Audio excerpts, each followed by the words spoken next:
আসসালামু আলাইকুম, কেমন আছেন সবাই? আশা করি সবাই ভালো আছেন।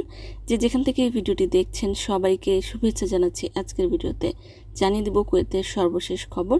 প্রথমেই জানিয়ে দিচ্ছি স্বরাষ্ট্র মন্ত্রণালয় হতে প্রকাশিত ট্রাফিক ডিপার্টমেন্টের একটি আপডেট। কুয়েতের রাস্তাগুলোতে গাড়ি চালকদেরকে নিয়ম লঙ্ঘন রোধ করতে 9 এপ্রিল 2025 থেকে নতুন ধরনের একটি ক্যামেরা ইনস্টল করা হয়েছে। এই ক্যামেরাটি হবে ব্যাটারি চালিত এবং এমন স্থানে ব্যবহার করা হবে যেখানে স্থির ক্যামেরা নেই এবং বিদ্যুতের কোনো খুঁটি নেই, অর্থাৎ বিদ্যুতের ব্যবস্থা নেই। এতদিন যে ক্যামেরাগুলো পরিচালিত হতো এটি বিদ্যুতের মাধ্যমেই পরিচালিত হতো। নতুন এই ক্যামেরাটি বিদ্যুৎ ছাড়াও পরিচালিত হবে। অন্যদিকে সাম্প্রতিক সময়ে কুয়েতের বিভিন্ন স্থানে পুরো কুয়েত জুড়েই ইলেকট্রিক সরবরাহের সমস্যা হচ্ছে। বিভিন্ন স্থানে কারেন্ট নাই এমন পরিস্থিতি দেখা যাচ্ছে, তাই সকলেই সতর্কতা অবলম্বন করবেন।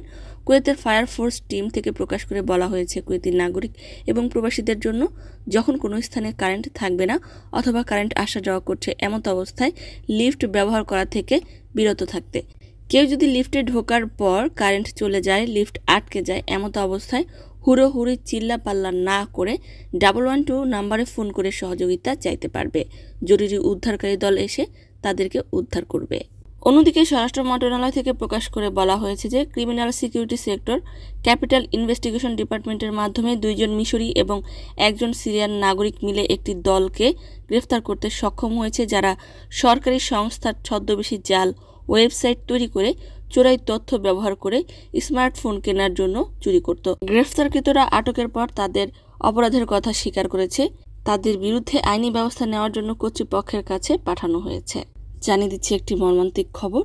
কুয়েতের কেওসি কোম্পানিতে একটি শিল্প দুর্ঘটনা ঘটেছে। এই ঘটনায় একজন ইন্ডিয়ান প্রবাসী পড়ে গিয়ে মৃত্যুবরণ করেছে। অপর একজন প্রবাসীও মারাত্মকভাবে আহত হয়েছে। তাকে হসপিটালে পাঠানো হয়েছে। তার অবস্থা স্থিতিশীল রয়েছে।